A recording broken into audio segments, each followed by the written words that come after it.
So ಈ ಹಿಂದೆಗಡೆ ಮಾಡಿರೋ ಮೆಟೀರಿಯಲ್ ಬಂದ್ಬಿಟ್ಟು PU ಫಿನಿಶ್ಗೋಸ್ಕರ ಬೇಸ್ ಪ್ರಿಪ್ರೇಷನ್ ಮಾಡಿದ್ದೀವಿ. ಇದಕ್ಕೆ ನಾವು 18 mm ಪ್ಲೈವುಡ್ಡು ಮತ್ತು 4 mm MDF ಯೂಸ್ ಮಾಡಿದ್ದೀವಿ. ವಾಟರ್ ಪ್ರೂಫ್ ಗ್ರೇಡು, ಬಿಕಾಸ್ ಇದು PU ಫಿನಿಶ್ ಆಗಿರೋದ್ರಿಂದ. ಡಿಸೈನ್ನ ನಾವು ಇದೇ ರೀತಿ ಮಾಡಿದ್ರೆ ಇದ್ರದ್ದು ಲೈಫ್ ಜಾಸ್ತಿ ಬರುತ್ತೆ. ಈ ಡಿಸೈನ್ನ ನಾವು POPನಲ್ಲೂ ಕೂಡ ಮಾಡ್ಬೋದು, ಆದರೆ ಅದ್ರದ್ದು ಲೈಫ್ ಬರಲ್ಲ. ಮೇಲ್ಗಡೆ ಡಿಸೈನ್ POPನಲ್ಲಾಗಿದೆ, ಈ ಡಿಸೈನು MDFಲ್ಲೇ ಮಾಡಬೇಕು, ಬಿಕಾಸ್ ಇದ್ರದ್ದು ಲೈಫ್ ಚೆನ್ನಾಗಿ ಬರುತ್ತೆ. ಪ್ಲಸ್ಸು ನಾವು ಯಾವುದೇ ರೀತಿ ಹ್ಯಾಮರ್ ಮಾಡಿದ್ರೂ ಕೂಡ ಇದು ಹಾಳಾಗಲ್ಲ.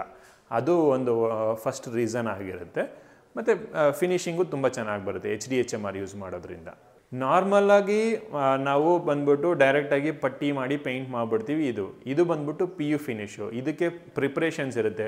ಪ್ರೈಮರ್ ಮಾಡಬೇಕು, ಅದಕ್ಕೆ ಬಾಡಿ ಫಿಲ್ಲರ್ ಅಂತ ಬರುತ್ತೆ, ಅದು ಫಿಲ್ ಮಾಡಿ ಅದಾದಮೇಲೆ ಬೇಸ್ ಕೋಟ್ ಮಾಡಿ ಕಲರ್ ನಮ್ಗೆ ಯಾವುದು ರೂಮ್ ಥೀಮಿಗೆ ಅಥವಾ ನಮ್ಮ ಡಿಸೈನ್ ಥೀಮಿಗೆ ಯಾವುದೇ ಕಲರ್ ಇದು ಅದನ್ನು ಅಪ್ಲೈ ಮಾಡೋದು, ಅದು ಬೆಸ್ಟ್ ಪಾರ್ಟ್. ಫಾಲ್ ಸೀಲಿಂಗ್ ಅಂದರೆ ಜಿಪ್ಸಮ್ ಫಾಲ್ ಸೀಲಿಂಗು ತುಂಬ ರೆಕಮೆಂಡೆಡ್ಡು ಮತ್ತು ಒಳ್ಳೆಯದು ಕೂಡ. ಪ್ರೈಸು ಕೂಡ ತುಂಬ ಎಕನಾಮಿಕಲ್ ಆಗುತ್ತೆ. ವುಡನ್ ಫಾಲ್ ಸೀಲಿಂಗ್ನ ನಾವು ಆದಷ್ಟು ಕಮ್ಮಿ ಮಾಡೋಣ, ಬಿಕಾಸ್ ಕಾಸ್ಟ್ ಜಾಸ್ತಿ ಆಗುತ್ತೆ. ಅದೇ ಲುಕ್ನ ನಾವು ಜಿಪ್ಸಮಲ್ಲಿ ನಾವು ತೊಗೋಬೋದು. ವೀನಿಯರ್ ಟಚ್ ಕೊಡುವಾಗ ಮಾತ್ರ ನಾವು ವುಡ್ ಯೂಸ್ ಮಾಡಿದ್ರೆ ತುಂಬ ರಿಚ್ ಲುಕ್ ಕಾಣುತ್ತೆ. ಅಷ್ಟು ಸಾಕು. ತುಂಬ ವುಡ್ಡನ್ನ ಯೂಸ್ ಮಾಡಿ ಫಾಲ್ ಸೀಲಿಂಗ್ ಮಾಡೋದ್ರಿಂದ ಕಾಸ್ಟು ಜಾಸ್ತಿ ಖರ್ಚಾಗುತ್ತೆ. ಜಿಪ್ಸಮ್ ಫಾಲ್ ಸೀಲಿಂಗೇ ಒಳ್ಳೆ ಲೈಫ್ ಬರುತ್ತೆ. 10 years 20 yearsವರೆಗೂ ಬಂದಿರೋಂಥ ರೆಕಾರ್ಡ್ಸ್ ಇದೆ. ಪ್ಲಸ್ ಅದರಿಂದ ಯಾವುದೇ ರೀತಿ ಎಫೆಕ್ಟ್ಸ್ ಇರಲ್ಲ, ಈಸಿ ಮೇಂಟೆನೆನ್ಸ್ ಇರುತ್ತೆ. ವುಡ್ಡನ್ನ ಯೂಸ್ ಮಾಡಿದ್ರೆ ಕಾಸ್ಟ್ ತುಂಬ ಜಾಸ್ತಿ ಆಗುತ್ತೆ. ಸೊ ಜಿಪ್ಸಮ್ ಫಾಲ್ ಸೀಲಿಂಗ್ ಹೋಗೋದು ತುಂಬ ಒಳ್ಳೆ ಇದು. ಜನರಲಿ ಎಲ್ಲರೂ ಬಂದ್ಬಿಟ್ಟು ಓಲ್ಡ್ ಟ್ರೆಡಿಷ್ನಲಲ್ಲಿ ಲೈಕ್ 2 ಹುಕ್ಸ್ ಹಾಕ್ಬಿಟ್ಟು ಕರ್ಟನ್ ಡ್ರಾಪ್ ಮಾಡ್ತಾಯಿದ್ರು. ಅದು ಒಂದು ಸೆಕ್ಯೂರಿಟಿ ಕೊಡ್ತಿದ್ರು ಕೂಡ ಆ ಲುಕ್ ಬರ್ತಿರ್ಲಿಲ್ಲ. ಇವಾಗ ಮಾಡರ್ನ್ ಡಿಸೈನ್ಗಳಲ್ಲಿ ಸೀಲಿಂಗಿಂದ ಕರ್ಟನ್ ಡ್ರಾಪ್ ಆದರೆ ತುಂಬ ರಿಚಾಗಿ ಕಾಣುತ್ತೆ. ಅದು ಬಡ್ಜೆಟ್ ಫ್ರೆಂಡ್ಲಿ ಅನ್ನೋದಕ್ಕಿಂತ ನೋಡೋಕ್ಕೆ ತುಂಬ ಗ್ರ್ಯಾಂಡಾಗಿ ಕಾಣುತ್ತೆ. ಅದು ಯಾರಾದರೂ ಕೂಡ ಅಫೋರ್ಡ್ ಮಾಡ್ಬೋದು. ಇನ್ಸ್ಟೆಡ್ ಆಫ್ ಗೋಡೆಗೆ ಮಾಡೋದ್ರ ಬದಲು ಸೀಲಿಂಗಿಂದ ಡೈರೆಕ್ಟಾಗಿ ತೊಗೊಂಡ್ರೆ ತುಂಬ ರಿಚಾಗಿ ಕಾಣುತ್ತೆ, ಪ್ಲಸ್ ಚೆನ್ನಾಗಿ ಕಾಣುತ್ತೆ. ಅದಕ್ಕೆ ನಾವು ಸೀಲಿಂಗಲ್ಲಿ ಮೊದಲೇ ಪ್ರಾವಿಷನ್ ಬಿಟ್ಟಿರ್ತೀವಿ.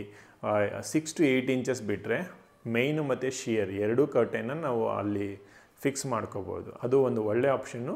ಬಿಫೋರ್ ಫಾಲ್ ಸೀಲಿಂಗು ನಾವು ಅದನ್ನು ಕನ್ಸಿಡರ್ ಮಾಡಿಕೊಂಡ್ರೆ ಫಾಲ್ ಸೀಲಿಂಗ್ ಮಾಡೋ ಟೈಮಲ್ಲಿ ಅದನ್ನು ಗ್ಯಾಪ್ ಬಿಟ್ಟು ಮಾಡಿದ್ರೆ ಅದು ನಾವು ಯಾವುದೇ ಟೈಮಲ್ಲೂ ಕೂಡ ಅದನ್ನು. ವಾಲ್ಪೇಪರು ತುಂಬ ಒಳ್ಳೆ ಮೆಟೀರಿಯಲ್ಲು.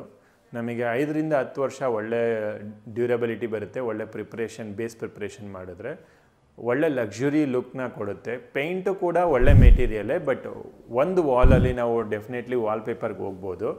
ಆ ಹೈಲೈಟರ್ ವಾಲ್ ಅಂತ ಏನು ಕರಿತೀವಿ ಅದನ್ನು. ಮಿಕ್ಕಿದ ವಾಲ್ನ ನಾವು ಮಿನಿಮಲ್ ಪೇಂಟ್ ಮಾಡಿಕೊಂಡು ಒಂದು ವಾಲ್ನ ನಾವು ವಾಲ್ಪೇಪರ್ ಮಾಡಿದ್ರೆ ರೂಮು ಅಥವಾ ಹಾಲು ಎಲ್ಲೇ ವಾಲ್ಪೇಪರ್ಸ್ ಯೂಸ್ ಮಾಡಿದ್ರು ರಿಚಾಗಿ ಕಾಣುತ್ತೆ. ಒಳ್ಳೆ ಪ್ರಿಪ್ರೇಷನ್ ಮಾಡಿ ಒಳ್ಳೆ ವಾಲ್ಪೇಪರ್ ತೊಗೊಂಡ್ರೆ ಖಂಡಿತ ವಾಲ್ಪೇಪರ್ ಒಳ್ಳೆ ಮೆಟೀರಿಯಲ್. ಇಲ್ಲ, ವಾಲ್ಪೇಪರ್ ನಮಗೆ 5 years 10 years down the line ನಮಗೇನಾದರೂ ಅದು ಡಿಸೈನ್ ಚೇಂಜ್ ಮಾಡಬೇಕು ಅಂದರೆ, ಅಥವಾ ಏನಾದರೂ ಸೀಪೇಜ್ ಪ್ರಾಬ್ಲಮ್ ಇದ್ದು ಅದೇನಾದರೂ ಪ್ರಾಬ್ಲಮ್ ಆಗಿದ್ದರೆ, ಅಥವಾ ಬೋರ್ ಆದರೆ ಆ ಡಿಸೈನು, ಅದನ್ನು ಈಸಿಯಾಗಿ ರಿಮೂವ್ ಮಾಡಿ ಒಂದೇ ದಿನದಲ್ಲಿ ನಾವು ಇನ್ನೊಂದು ವಾಲ್ಪೇಪರ್ನ ನಾವು ರಿಪ್ಲೇಸ್ ಮಾಡ್ಬೋದು. ಅದನ್ನು ಪೇಂಟ್ ಥರನೇ ರಿಪ್ಲೇಸ್ ಮಾಡ್ಬೋದು.